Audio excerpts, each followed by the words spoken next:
How to love your body.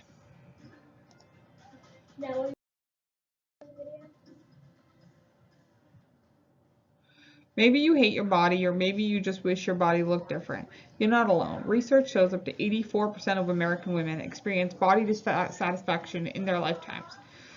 Learning to love your body when you really don't is no easy task, and it's not as simple as body positivity movement can sometimes make it seem.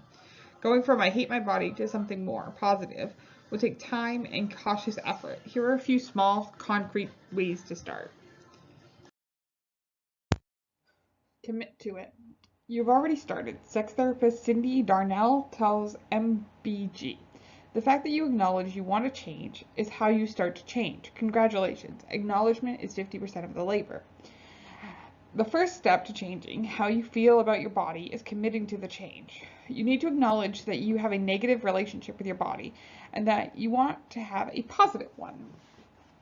Tell yourself, I want to have a positive relationship with my body. And make sure you mean it, of course.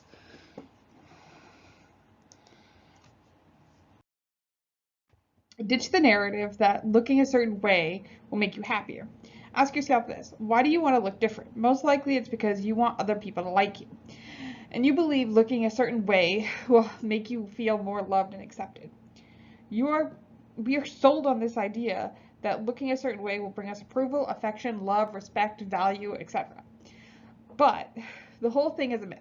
Looking a certain way will not make you happy. Look at all the literal fashion models with drug addictions and eating disorders.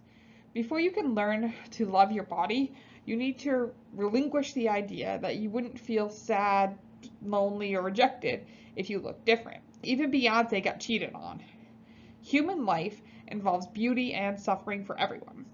The more you can really internalize this idea, the less attached you will be to meeting certain conventional beauty norms, because you will understand that they will never deliver what you want. Peace and happiness have to come from inside. This isn't to say that size discrimination, racism, and ableism aren't real. Yes, unfortunately, these physical factors do affect how people treat us. But bending over backward to meet their impossible ideals will not help you feel better about yourself. Is your body the problem, or are the ideals the problem? Instead of continuing to try to fit into a system that pits you against your own body, what if you adopted a new way of thinking that designs you as valuable exactly the way you are? What if you stopped trying to appease others at your own expense? Try repeating this to yourself: I deserve to be loved and accepted in this exact body. I will no longer entertain people or messages that tell me otherwise. Stop judging other people's bodies, period. For you to learn to love your body, you need to stop judging other people based on their bodies. When you criticize another person's body, you send the message, both of them, to them and to yourself, that bodies are a valid measure of a person's value. Quit it. You deserve to be loved and accepted in your exact body. So does everyone. Cleanse your social media feeds of anything that makes you feel bad about your body. Those super skinny, shiny, glamorous looking celebrities and reality TV contestants you follow on Instagram, you might think they're harmless to scroll by, but research shows us time and time again that exposure to media featuring unrealistic body types is linked to a lower body image.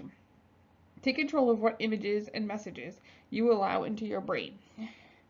It's my job to make sure I'm filtering those things and that I'm being very mindful and proactive, and putting my boundaries around myself. I get to choose which messages that I internalize, and I get to create boundaries around people, places, things that take me out of my body.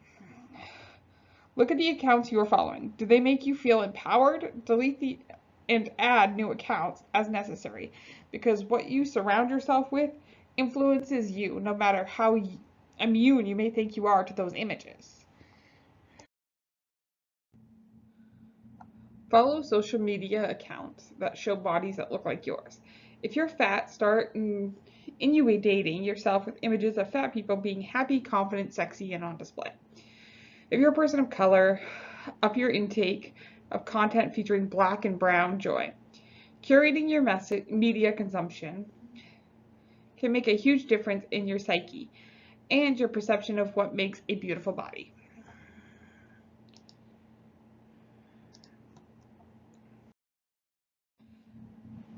Get to know your body. To love your body, you must first know your body. The body is the physical expression of emotion, and this has nothing to do with how it looks or how old it is. Once you're familiar with your body's language, not body language, your body's language, you are better able to know what it's trying to tell you. Slowing down to hear your body's message is how you develop compassion, which is a type of love. There are many ways to get to know your body on a deeper level. For example, if you've got a uterus, try tracking your menstrual cycle in more detail. Consider trying something like a menstrual cup or to manage your periods, since the process of inserting and removing a cup requires you to feel out your cervix with your fingers. See and feel your menstrual blood and generally get intimate with your body. Or you might consider trying a form of exercise or movement that requires a lot of control of the body, which is like belly dancing, weightlifting, or even yoga. One particular powerful way of getting embodied is through doing a mindfulness exercise called the body scan. Breathe slowly in and out. Close your eyes and then focus your attention totally on the top of your head. What sensations are you feeling up there? Any tension, tingles, pain? After a few moments, move down your face and do the same. Then to your neck, then to your shoulders, your chest, and all the way down to your feet. So right now, where are you? What are you sitting on? Notice how it feels, hard, soft, cold, warm, damp. What parts of your body it is connecting with. What are your feet doing right now? What about the inside of your cheek? This is how you tune into your body. You'd be surprised how much getting to know your body better can make it easier to love. Do something that makes your body feel good every day. Make it a habit to do something good for your body every day. Maybe that's setting aside a few minutes to just give yourself a hand massage. Maybe it's putting on your softest, fuzziest pair of socks to wear around the house. Maybe it's doing a refreshing face mask or putting on a full face of makeup for no reason other than it makes you feel good. This is all about training your brain to associate your body with positive feelings. Make it a habit to shower your body with love, and it will all start to feel natural and instinctual over time.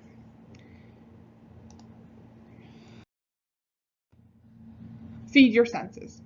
Anytime that I am feeling some type of way about my body, I usually disconnect from it.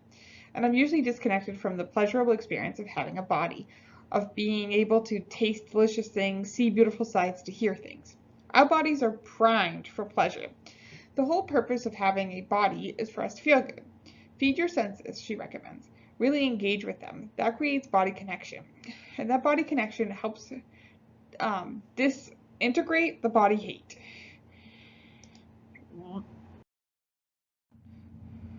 Do new things with your body. When you challenge your body to do something new, something outside of your comfort zone, you get to see your body in a new light. Sex and relationship therapist Vanessa Martin tells MBG. You get to appreciate what it's capable of. She suggests trying different types of exercise, dancing, exploring intuitive eating, and trying a boudoir photo shoot. Make exercise about feeling good. When it comes to exercise, I love to have people frame it as moving your body in a way that makes you happy. Exercise in a way that brings you joy. We want to frame this as a way to celebrate our body, not beat it down until it's into a shape that pleases us. Exercise is a natural way to increase energy, reduce stress, and keep our bodies healthy. But when we look at exercise as a weight loss or body shaping tool, we turn something that's nourishing into something that's hurtful and even hateful towards our own body. Exercise is a way to love your body, not as a way to change or fight it.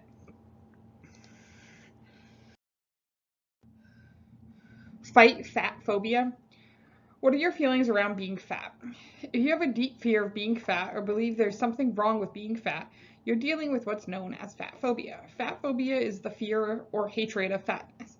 It's similar to homophobia, the fear or hatred of gay people, except the target is fat people. Ask yourself this: what's wrong with being fat? Sure, being overweight is strongly linked to many significant health problems, so is stress. But you won't see people having as strong of a reaction to the idea of being stressed as they do to the idea of being fat. Stressed people also don't get discriminated against in the workplace or mistreated by their doctors in the same way fat people do. That's all the product of fat phobia. It's time to start getting over our fear of fatness. That means celebrating your fat body, supporting and empowering your fat friends, and calling out anti-fat comments from your peers. Undoing internalized fat phobia isn't easy. Of course, here's some reading material to help you out. The Body is Not an Apology by Sonia Renee Taylor. Fat Activism by Charlotte Cooper. Body of Truth by Harriet Brown. And You Have the Right to Remain Fat by Virgi Tovar. The Instagram of sex therapist Sonali Rishatar is also a great resource. Do mirror work. Learning to love your body will not happen overnight. Small daily rituals are key to moving forward on this journey, and slowly training your mind over time to stop being so critical of your body. One excellent habit is a positive affirmation practice done in front of a mirror. Take a moment each morning to look at your full body and say something kind about it.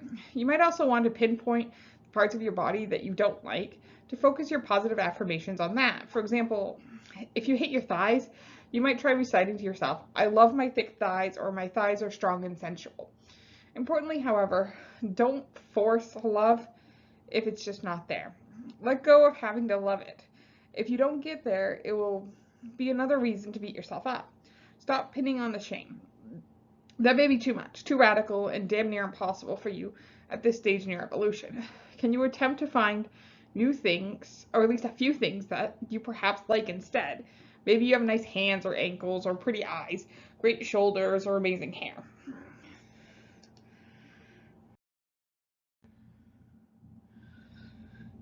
If body positivity isn't working for you, go for body neutrality. If jumping straight to the positive thoughts feels inauthentic to you, that's okay. So first, moving towards what we call neutral thoughts on your body.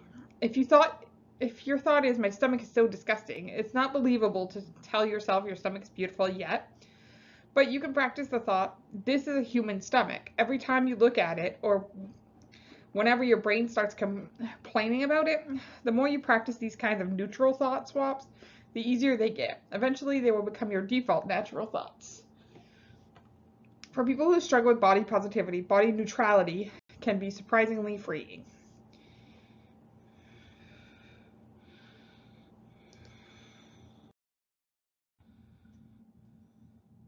Remember that your body is a piece of nature. In her book, Pleasure Activism, Adrienne Marie Brown writes, "I know that my body could never be inappropriate. If I walk around naked all the time, or wear a muumuu slit to the moon to show my big dimple thighs, or let my tummy hang soft and low, it's right. I am of nature. I have cycles in my body that reflect the cycles of day and night, of seasons, of the moon, of the tides. My body is a gorgeous miracle."